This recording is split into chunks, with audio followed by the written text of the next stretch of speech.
Alrighty, here we go. It is our power hour. Today, we're in week number 53. Today is our like 302nd Native Wellness Power Hour. My name is Jillene Joseph, and I am a Ani from Fort Belknap, Montana. I'm also the executive director of the Native Wellness Institute, and I'm happy to be here today for our power hour. So when I was thinking about what should my next power hour be on, I gave it a lot of thought. And so today I'm going to be talking about three things: um, discernment, forgiveness, and self-regulation. So thanks for tuning in today. Please share it so that other people can tune in as well, um, and join us. That will be awesome. So the Native Wellness Institute, we are a national nonprofit organization. The IRS calls us a nonprofit. We like to say that we're a social profit because the work that we're doing is benefiting our people. And we are celebrating our 21st anniversary this year. Like we just passed it like last week or so, and we're super proud of that. So we exist because of the lasting impacts of historical and intergenerational trauma, and we exist to provide opportunities for healing because we know that healing is the answer to trauma. So when the pandemic first started, we knew that an already traumatized people would be re-traumatized in the pandemic. And so we wanted to do our part, and we wanted to offer positive and uplifting messaging. And so we brainstormed and we came up with the ideas of the Native Wellness Power Hours. So here we are. Um, and we're happy to be here. We're happy to do this. So anyway, so there's lots to share. And so I'm gonna just jump right in. I'm actually trying to share it on my page. So I wanted to first talk about discernment. And so one of the reasons for the power hours was to provide opportunities for healing while people are at home quarantining, etc. So so they're like little workshops. And so the discernment piece, I wanted to start off and really think about like, what is discernment, and when do we even like hear that language, to hear that word? I have a friend who the story that I'm going to share with you, I had shared with her, and she's like, no one has ever even talked to me about discernment before. So when we think about it, like discernment, like what is that, right? So we can think about discernment as the ability to use our judgment, right? Like not judging someone in a negative way, but using our own judgment to see, for example, I'm going to use my discernment and like, should I go and do something with this group of people? Like the vibe that I'm getting like isn't very good, so I'm going to use my discernment, like, you know what, no, I'm not going to go do that. Or using your discernment around getting into relationships with people, right? So using our judgment. So years ago, probably 5 or more years ago, we were traveling on the canoe journey. So some of you are, familiar with that. So Northwest Coastal Tribes from, you know, Alaska, Canada, down the coast, and from other countries that have canoe cultures, come to this annual celebration pre-pandemic, and they travel by canoes to a certain destination, and they might be traveling for like weeks and weeks, even up to a month out of a time, to reach this certain destination. And so my partner Will is a big part of his canoe family, and so he was already gone for a week or so, and they were traveling up to Bella Bella, British Columbia, way up north, for like practically to Alaska. And so along the way, we were going to go up there and visit for like 3 or 4 days or something like that. And so we went up there, and we kept staying longer and longer, and we were on Vancouver Island, and pretty soon we made it to clear to the top, the north end of the island. And the next stop was going to be at this little community called Alert Bay, which is kind of like a little island between the mainland and the island, this little island called Alert Bay. And years ago, gosh, many decades ago, I met this friend of mine from Alert Bay, and she used to tell me all about it. So I've always wanted to go to Alert Bay. So I'm like, okay, we'll stay longer and go to Alert Bay. So we went there and we got to stay actually a couple nights there. And our tent had like shredded in this really wicked wind and rainstorm the day before. So we actually got to sleep in their big, they called it their big house. It's like this big long house.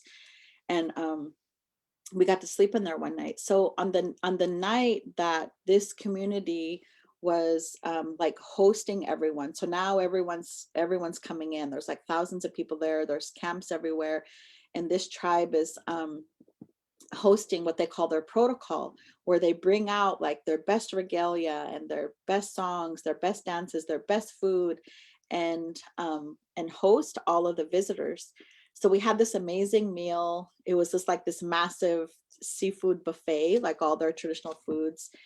And then they brought out this first dance and song, and the speaker, was giving the history about it, right? And they talked about that this particular song and dance was what got their traditional potlatch outlawed by the Canadian government, because when they were explaining to them what this song and dance was about, they were like taking it literal, because what they were describing was that this song was about cannibalism, and the Canadian officials like took it literal, like they were cannibals. But really what they were talking about was like spiritual cannibalism. This is like, whoa, just like think about that for a minute, right? Spiritual cannibalism. And so they told the story of their people traveling in a canoe, and they're paddling along, and it's cold and it's rainy and it's windy, and they're tired and they're hungry, and they're paddling along, and they look over on the shore and they see this woman, and she's holding this big basket, and in the basket it looks like she has fish and berries and roots, and she's waving the canoe over to come and eat, right?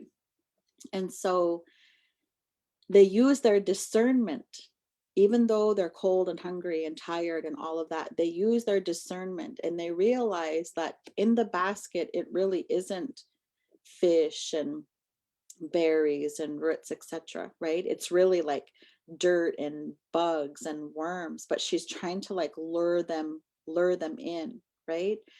And so they just talked about in our lives, when we get hungry or tired or cold or whatever, that we may be easily, swayed into something, and that we have to use our discernment, right? We have to use our judgment in those situations. And so I just wanted to share that lesson. So after I heard that story, I really paid more attention to my own discernment in all kinds of situations, right? With work. So of course, the lens that I'm always coming from is just like a lens of really what we call being trauma and healing informed. Like literally, they're embedded into my lens, my little cheap Walmart glasses here. But literally, they're embedded into everything that I see. Even sometimes when I don't want to, like that's just a natural part of who I am now, right? Is I'm always trying to look through my trauma and healing informed lens. And so, in part, what that means is that I have a profound understanding of trauma on behavior. It also means I have a profound understanding of trauma on behavior. So I seek not to re-traumatize people. Being trauma and healing informed also means that I understand the difference between what's wrong with you versus what happened to you. So that means like when people are behaving in hurtful ways or unhealthy ways, I use my discernment, right? About understanding that what is driving their behavior, right? Especially if it's like hurtful behavior. It's happening for a reason. So I use my discernment about understanding, being judgy towards them about, geez, what's wrong with you? How come you're acting like that? Versus understanding, oh, like, what's your story? Like, what happened to you that makes you behave in that way? Right. And then of course, a big part of being trauma and healing informed is like doing our own healing work, right? Doing our own healing work. And so using our discernment then is a part of that healing, is understanding, what it is and how we can get better at it, right?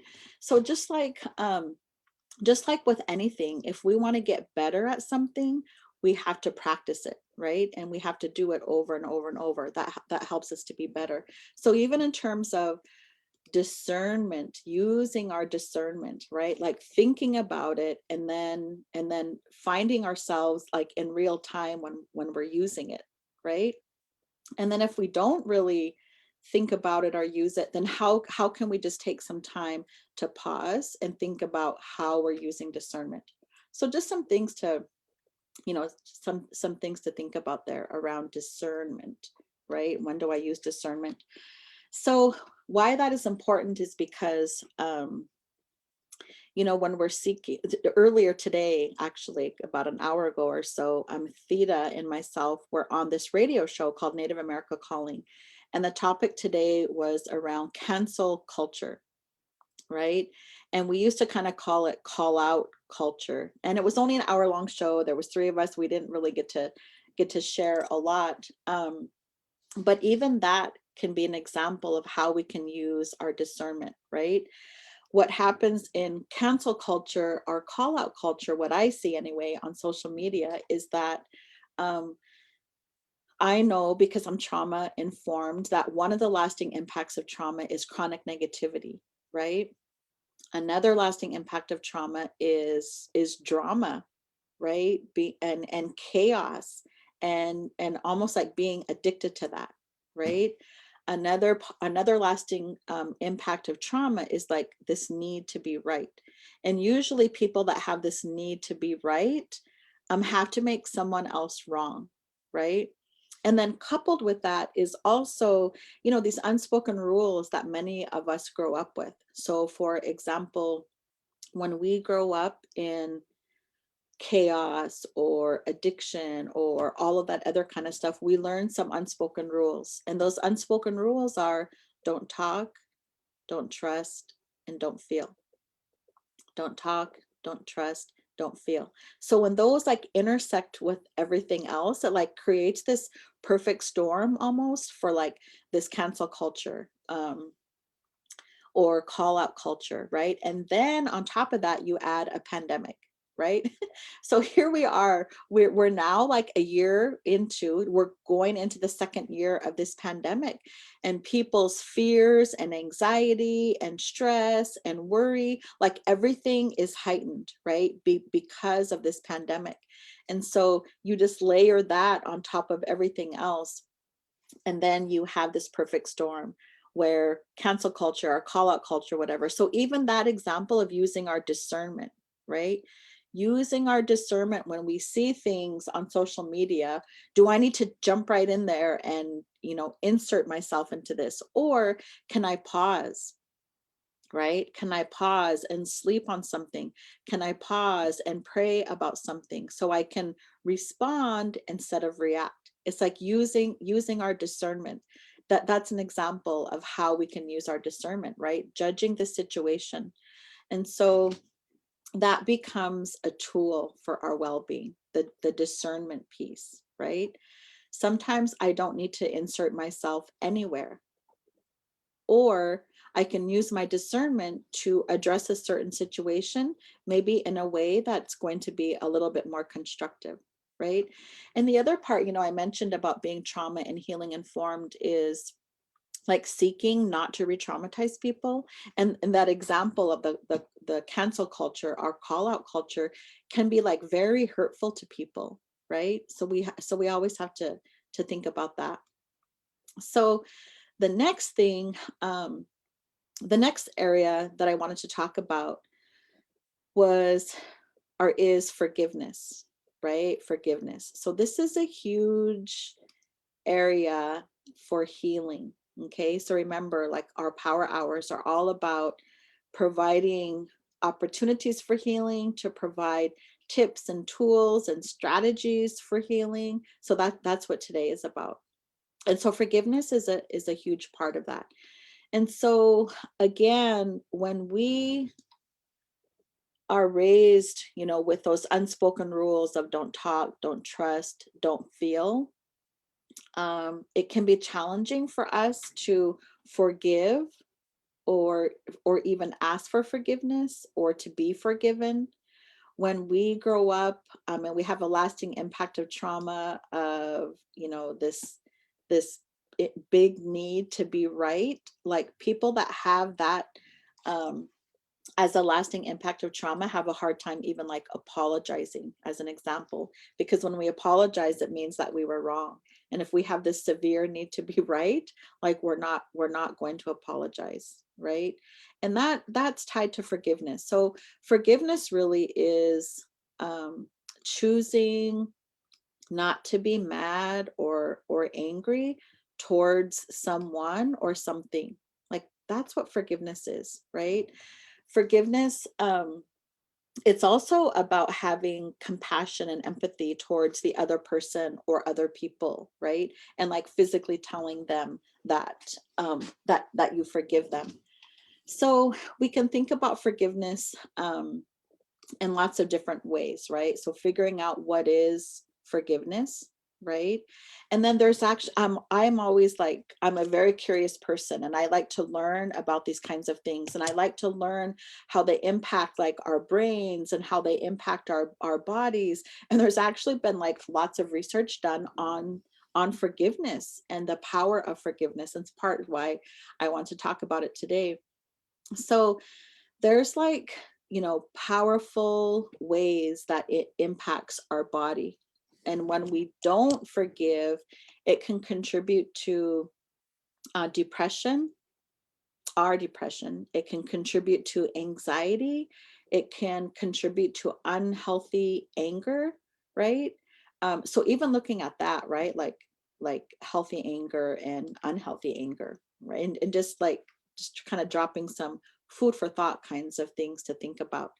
So what this means then, if we don't forgive, right, and we're holding on to that hurt, usually it's easier to express our hurt through anger, right? Because maybe we haven't learned to be vulnerable and express our hurt. So when we don't forgive, we continue to hold on to all of that kind of stuff, right? The anger that may turn into rage, that may turn into resentment, that may turn into revenge. And then this is how we spend our life, right? Like, holding on to all that kind of stuff. And then pretty soon we have, high blood pressure, or we have these rashes that come out, or we have all these things, the way that these emotions impact us, because we're holding on to all of these kinds of things, right? So, like, there's power in forgiveness, because it helps us to, like, get rid of these things that we're holding on to that are impacting us. So we can think about, the people in our lives, whether they're our family members, our friends, our colleagues that we work with, right? And we can tell the people that hold on to stuff, right? So for example, you might go into a meeting, and in the meeting, like, it just feels like yucky inside the meeting, right? Um, you feel the stress, right? You feel the anger, and you might leave the meeting and say, oh my gosh, like, I feel like I need a shower to get rid of that. So what you're feeling is, like, the energy in the room, right? So our emotions have energy.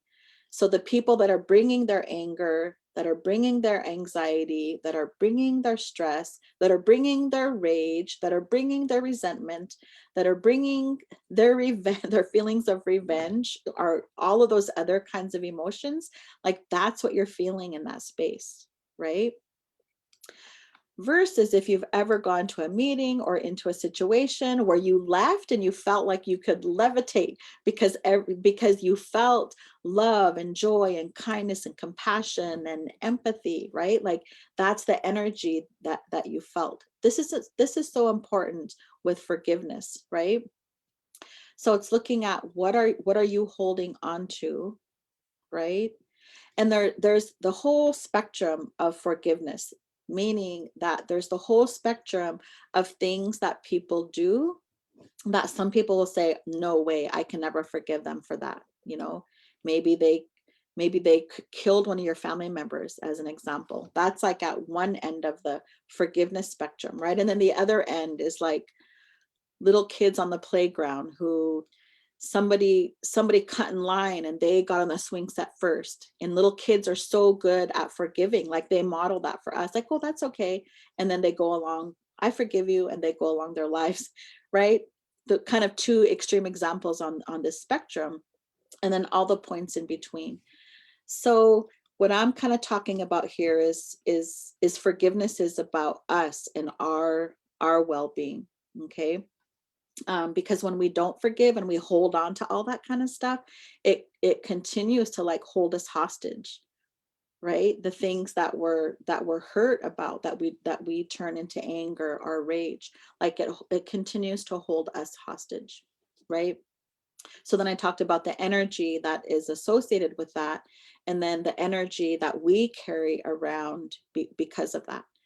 So we can think about, you know, feeling empathy for another person. Okay. This can also maybe be called like compassion, you know, putting ourselves in another person's shoe, as an example, you know, trying to be trauma and healing informed and thinking about what is their story, right? Why, you know, why did they do this? And oftentimes, again, because of trauma, we take other people's behavior and we make it about us. So, you know, I talked to a lot of women actually about forgiving their partners because they cheated on them, right? And they take that personal, like they did this to me, right? They did this to me, and I'll never forgive them. And then we go around carrying around this anger and resentment and all of that, and it's still impacting us. Their behaviors are still holding us hostage. So one of the things is like, you know, looking at how we think about these things. Who do we surround ourselves with, and who do we bounce our thoughts and ideas around? So is your circle of support people that are encouraging you to take revenge, or encouraging you to stay angry? Or are the people that you're asking for guidance and stuff, you know, telling you things that are helping you to think differently about things? Right? So we can kind of think about that. Yeah, who are my support people, and are they the best people to be asking for guidance around this, right? Have they done some healing work around forgiveness, as an example, right? So when we forgive, you know, one way to think about it is that forgiveness is for us, right? Because it's helping us to release emotions that we may hang on to that really don't serve us in a good way, right? Sometimes we may need to forgive people, maybe they're not even alive anymore, right? And we can just forgive them in our head, or maybe we're going to write them a letter and then burn it, right? Or maybe we are going to have a conversation with someone, right? And if we can't like even fathom like having a conversation with someone because we just think we can't do it, then maybe you're going to send an email or send a text or send that letter, right? So that first part is really for you. It's like a gift for yourself. And then it can also be a gift for the other person, just to help them maybe let go of, you know, some guilt or, you know, pain that they're hanging on to as well, right? I remember years after I got divorced, like I'm bad with years. I don't know. It was years, maybe, I don't know, a lot of years after. I don't remember how long I've been divorced. I don't keep track. But anyway, I had a conversation with him, my kids' dad, and I just said, you know, I just want you to know that I forgive you for everything that you did or didn't do. I don't hold anything against you. And he didn't really know how to like take that, and he'd go, oh yeah, and then like change the subject to something else. So, but I wasn't holding on to anything, right? And I didn't want him to either, you know. So there's like gifts. Forgiveness is a gift to ourselves, and it can be a gift to, the other person or people as well. And then sometimes we have to forgive ourselves, right? Sometimes we have to forgive ourselves for things maybe that we did or didn't do. And so, because one of the lasting impacts of trauma is like this chronic negativity, many of us are like super good at this self um, negative talk that we do in our heads, right? And some of us, it's like first thing in the morning, we get right in and we start telling ourselves all kinds of bad things about our own selves. And sometimes that spills over and we do the same to other people, right? Maybe even people in our own lives or maybe even in our own homes, and we start doing the same to them. So sometimes then we have to forgive ourselves.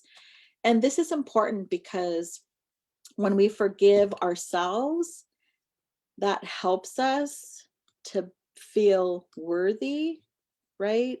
And feeling worthy then can change our behavior to like wanting healing for ourselves, right?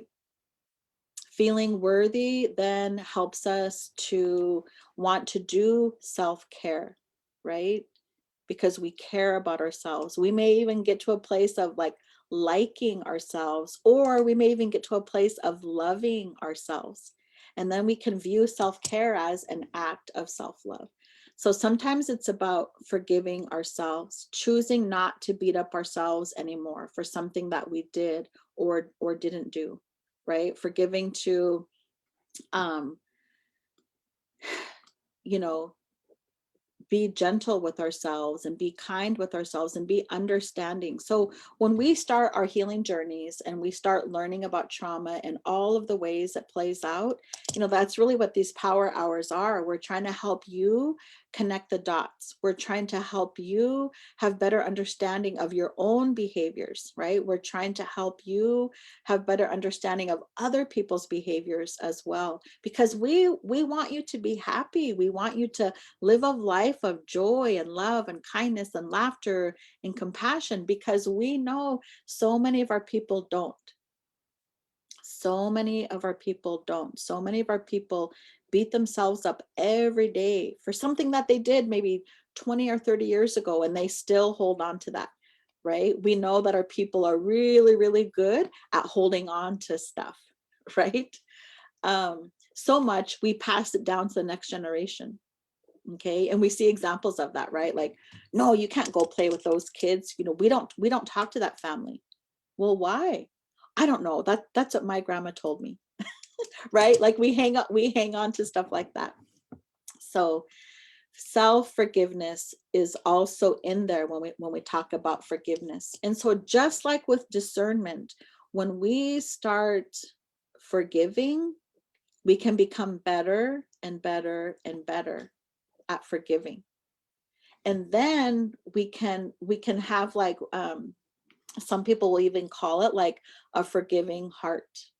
We can have a forgiving heart. So an example of that, my partner Will, he has a forgiving heart. And part of it is because of his life experience of being a two-time, I call him a two-time um, champion cancer survivor.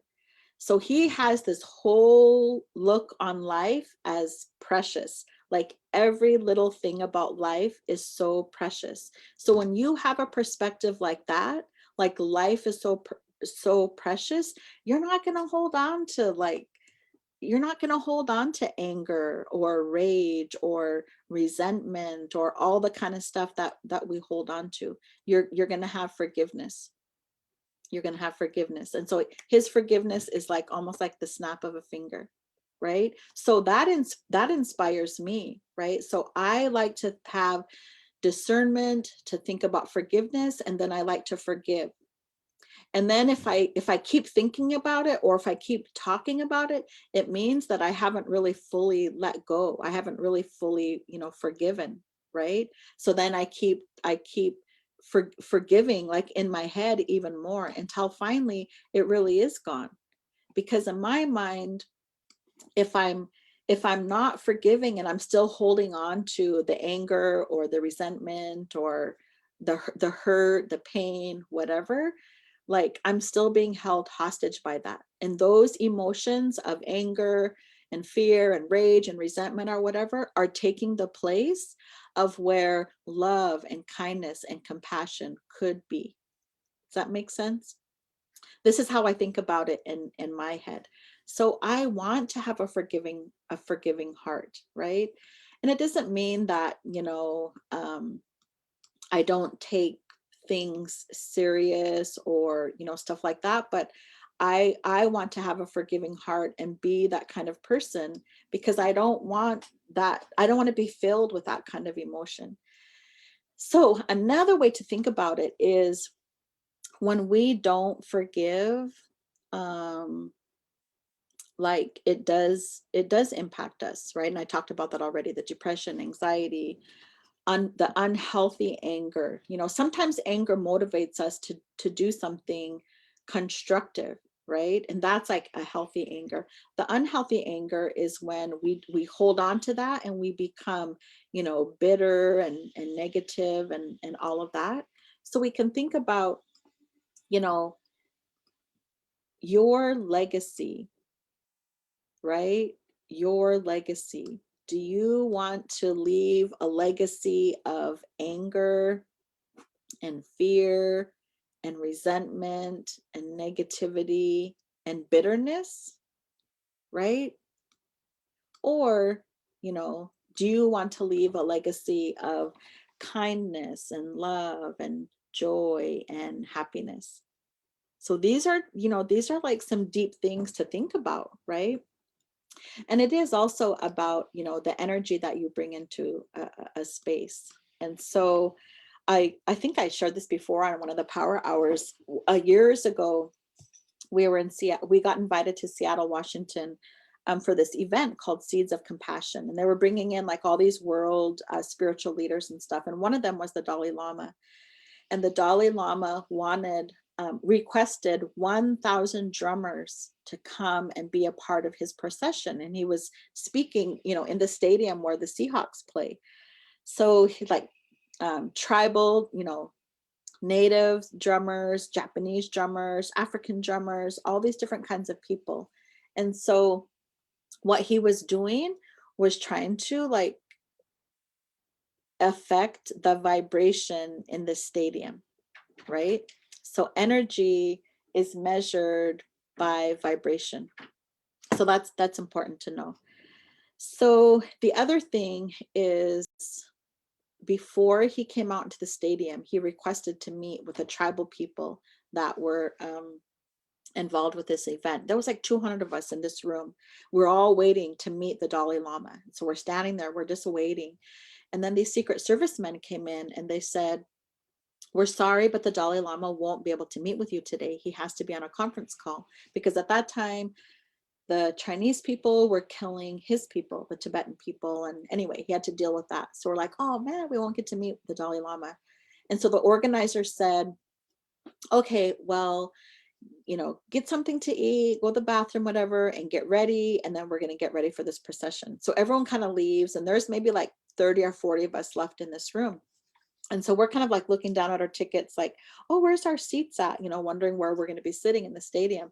And all of a sudden, something changed. Like I felt something change in the room. And so I look up and I'm like looking around, like, what just happened? Like something just shifted in this room. And in walks the Dalai Lama. Like, so you could feel him before he even came into the space. And the best word that I know to use was that, like, you felt love, like pouring out of this man. And so we looked up, and then we were right there where he came in. And then he took the time to like greet every single one of us individually and give us this, a blessing. And so that was so profound for me, because what it did was it made me think about, what do people feel when I walk into a room, right? What do people feel when I walk into a room? Because I know what it feels like to feel this love from somebody, but I also know what it's like to be in a room that with someone who is bitter and negative and resentful and full of anger and full of hate. Like I felt that before too, right? So that becomes another tool then for our well-being. What do people feel when you walk into a room, right? So just like think about that for a minute or two, or for a week or a month or for some years. Think about that. What do people feel when you walk into a room? It's pretty powerful stuff. So I want to leave a legacy of love and kindness and compassion. Like I want to leave that legacy for my children. I want to leave that legacy for different family members. And thanks. See, they love me. They just brought me a smoothie. Anyway, I want to leave that legacy, right? Um, yeah. So just some things to think about, right? Awesome. Okay, so the last thing I want to talk, we can talk about forgiveness for like, that could be a whole power hour, right? But I just kind of wanted to just leave some things to think about, right? Figuring out what is forgiveness, really looking at self forgiveness, looking at forgiving other people, and using your discernment, right? And really looking at forgiveness is about us. It's not always about the other person. It's not forgiving the unforgivable, but forgiveness is about us. So we don't have to carry around that stuff that contributes to depression and anxiety and anger and all of that, right? Forgiveness is about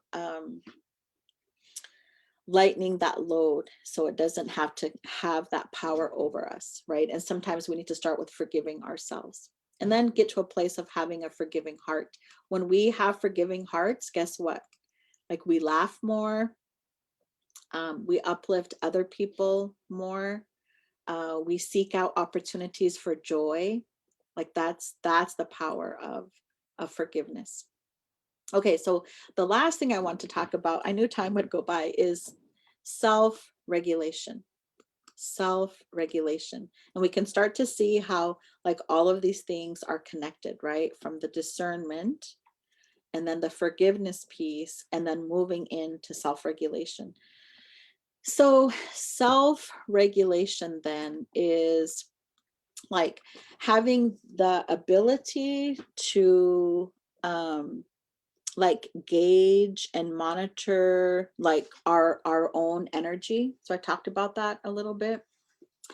It's having the ability to monitor and gauge our emotions, our thoughts, and then our behaviors, right? Because our emotions and our thoughts contribute to the behaviors, like how we behave. So it's having the ability to gauge those things, and to behave in ways that are like socially acceptable, right? Self-regulation helps us to feel okay. Okay, that's what self-regulation does. It helps us to be okay, to feel okay. Self-regulation also helps us to just like feel in balance, right? And we can think about feeling balanced, physically, mentally, emotionally, and spiritually. Self-regulation helps us to learn. Self-regulation helps us to like have healthy relationships with people. And when you look at like the big picture in life, like life is about having healthy relationships, right? Starting like with ourself, having a healthy relationship with ourself, having a healthy relationships with the creator, having a healthy relationship with the earth, having a healthy relationship, we can go on and on and on, right? So we can think about self-regulation helps us to do those things. Okay, so sometimes because we hold on to all kinds of stuff that does not serve us in a good way, we have different levels of self-regulation for ourselves. So does that make sense? So for example, if we're holding on to, the anger and the resentment, and all of that kind of stuff, that's going to impact our ability to have discernment, right? When we hold on to all that kind of stuff, we're more apt to like fly off the handle. Instead of respond to something, we're going to react to something. Okay. And then that usually causes more hurt and harm. Okay. So self-regulation is doing something that's going to make us feel okay.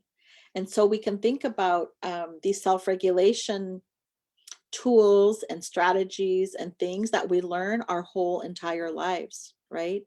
So all of the traditional practices from the time that we're born, right, until we're in our later stages in lives, is contributing to our self-regulation, helping us to feel good. Whether it's going through a ceremony to get your Indian name, right? Our Indian names can be a self-regulator because it helps us to have this sense of identity and this sense of belonging.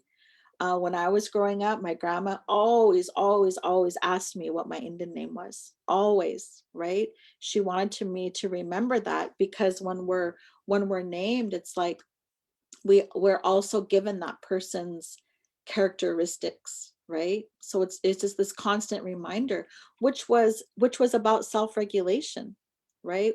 If you're named after one of your ancestors, as an example, how did they behave, right? And their behavior was about the way they thought and the way they felt, because those guide our behaviors, right? So those can become a self-regulation tool. And then maybe we grow up and our parents used a cradle board on us for self-regulation, because they wanted us to feel safe and secure, and to be safe and secure, right? When we have that kind of foundation, then this helps us as we grow into a 5-year-old and a 10-year-old and a 20-year-old, right? These self-regulation tools help us all along. So as you're sitting here tuning in, you can think about your self-regulation tools, but also, what are you teaching or showing other people, whether it's your children or your grandchildren? How are you teaching them to self-regulate? So another example is, one time we were doing this youth gathering, and um, there was all kinds of activity. We were in this big gym. There was all kinds of activity going on. And one part of the gym, the chairs were in a big circle, right? And that's where we would go to start. And another part, there was all these tables for people to eat at. And this other part, was all this craft stuff was going on. There was like a drum in the corner and these big lights. So there was just lots of stuff going on. So a lot of our people, that's like too much. It's too much lights, too much energy, too much people. And this young man was trying to self-regulate. And what he did was he went and found this big piece of felt. It looked like a big blanket. And he took that piece of felt and he went and sat in the corner and he put that blanket over him. So he was self-regulating. He was trying to make himself feel okay. Well, his adult chaperone tried to go over there and rip that blanket off him and make him come sit in the circle. And so I ran behind her and I'm like, no, no, no, no, just like let him be. He's fine. Like, he's trying to self-regulate. He's trying to make himself feel okay right now. And so there again, I'm using my discernment, right, to see like what's really going on here. So this becomes a tool for us to use in our lives, whether it's with our own kids or grandkids, whether it's with our colleagues and coworkers, whether it's with other people in our community, right? Is to look at self-regulation, how people are making themselves feel okay. And then when we're in communities like doing this work, are we teaching people self-regulation tools? Are we even teaching people about self-regulation, right? What are the tools to make myself okay? What are the tools to make myself okay? Do I have the skills and the ability to monitor, engage, my emotions, my energy, my thoughts, my behaviors, right? In ways that are socially acceptable. Okay. Um, because there's tons of examples of people that don't have the self-regulation skills, right? And so one of the ways that I've learned from my mentors, is this word halt, right? HALT, halt. So if I'm feeling hungry, if I'm feeling angry, if I'm feeling lonely, if I'm feeling tired, I should halt. That's what those letters stand for. Hungry, angry, lonely, tired. Halt. So halting then becomes a self-regulation tool. Okay. So if I'm feeling any of those things, if I'm feeling hungry, what can I do? Right? Well, I can eat, right? To help myself feel better, I can eat. Okay. So if I'm angry, what can I do? Well, I could pause. Maybe I'm gonna smudge, right? Maybe I'm gonna stop and I'm gonna smudge. Maybe I'm gonna stop and I'm gonna pray. Maybe I'm gonna go outside. I'm gonna go for a run. I'm gonna go outside and scream and yell. But if I'm angry, I'm gonna do something to move through that. So anger is an emotion that we have, and it's normal. Like being angry is okay, right? But it's gonna impact our discernment. It's gonna impact the way that we feel inside. So like we can move through that and release it, right? So we can embrace other emotions that are gonna help us move forward. Okay. So think about things that we can do if we're angry. And then if we're lonely, like what are things that we can do if we're lonely? Like this has been paramount, like in this pandemic, right? We have people that have been quarantining alone by themselves. They've literally have been alone by themselves, right? And so their phones become their friend, right? Calling family members and friends. Zoom has become their friend, connecting with people even in that way, right? Writing letters as an example. So my daughter and her friend, they watch movies together, right? Like separately but together. they'll watch the same thing, so that's cool. So think about things that we can do when we're lonely, and of course when we're tired, like sleep, go take a nap. So I meditate, and it's a 20-minute meditation, but sometimes after I get done meditating, I'm tired, like I feel tired. So guess what I do? I sleep. I take a nap. So our bodies are always going to, be a great indicator and taking care of us. So I listen to myself, right? Okay. So self-regulation, making ourselves feel okay. So this is also tied to our healing. And I mentioned it earlier. Sometimes when we don't have the self-love, we're not going to do the self-care, right? When we're hungry, oh, I know I'm hungry, but I gotta go do this, or I gotta do that, right? Or if we're tired, like we just keep going. We're not gonna nap or go to bed earlier. So that self-love is so important. And so when we back up and we take a look at these three things, so I really gave some thought about the three things that I wanted to address. So the discernment piece, the forgiveness piece, and the self-regulation piece. So as we move through life and our own healing journeys, we can use these as tools, right? We can use these as tools. So the Native Wellness Institute and all these power hours, this is what we have been big on, is sharing tools. So we can't heal you, but we know that you are so powerful that you can heal ourselves. This is how our ancestors thought, right? You are so powerful, right? You can use these tools to help to heal yourself. Okay. And really, that was one of the premises of even doing these power hours, is while people were quarantining, while people were at home, that this was going to be our part, this was going to be our contribution to, drop some knowledge. And all we're doing is we're sharing things that our mentors, that our elders, that our ancestors have shared with us. Like that's what we're doing here, right? And we're doing that because we love you.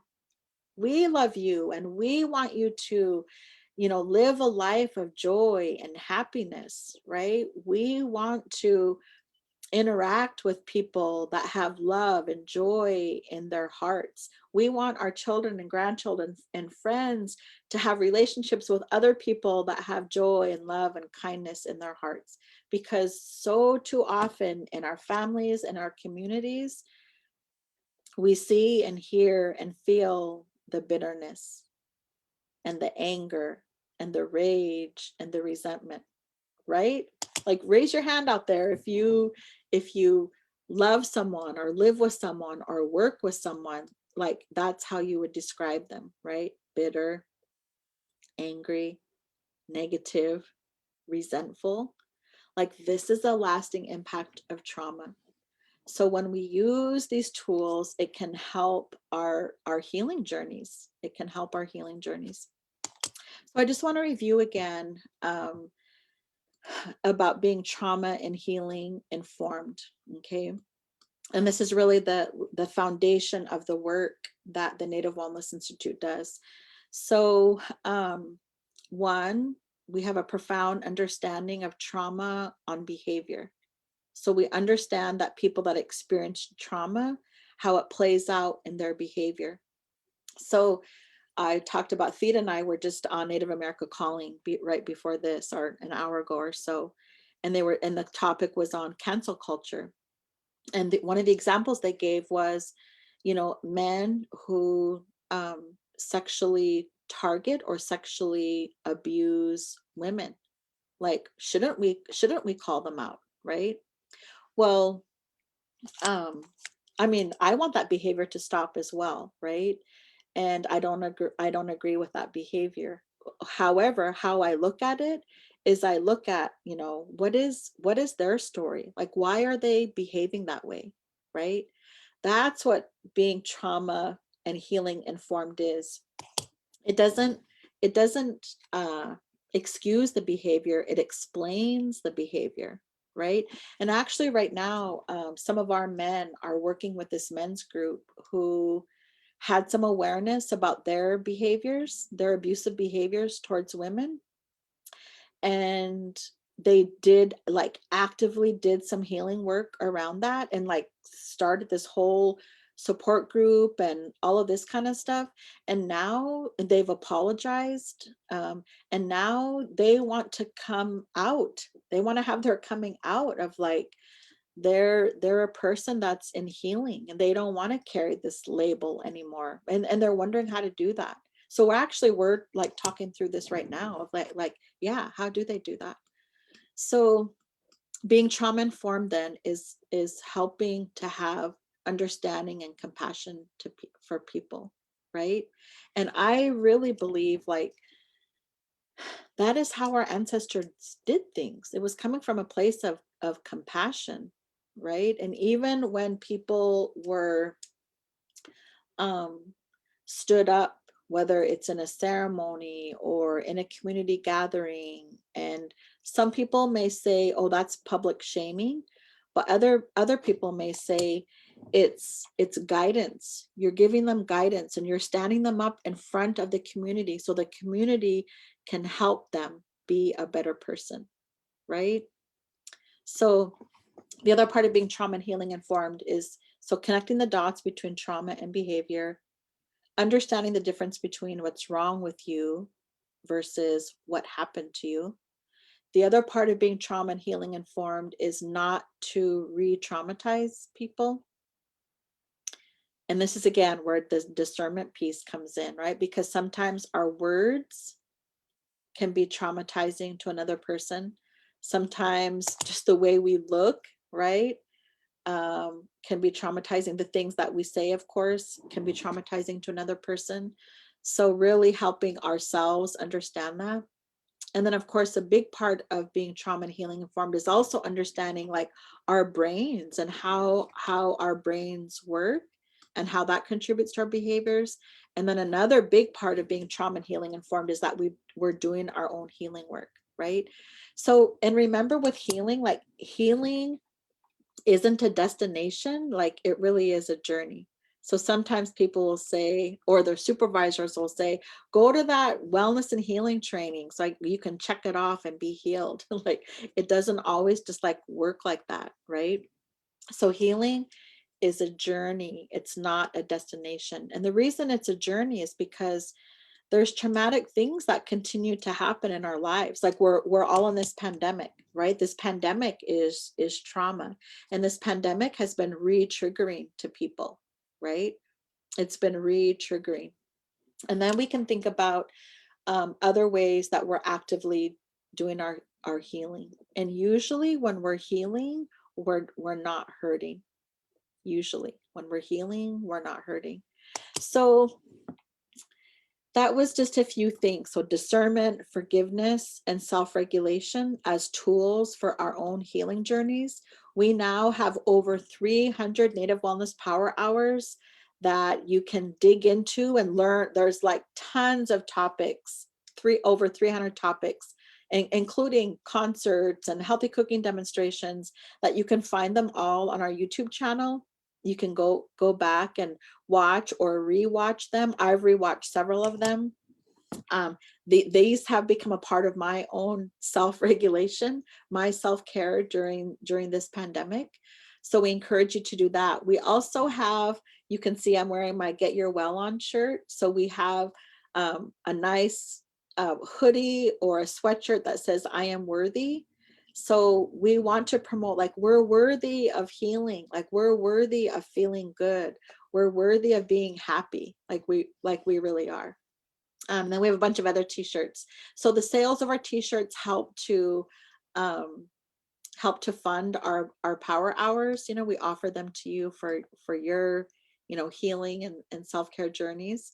So it's already, my hour is already up. I hope you enjoyed the power hour. Please share it with your family and friends and coworkers and colleagues so other people can tune in and join. We come live to you every day at noon Pacific time.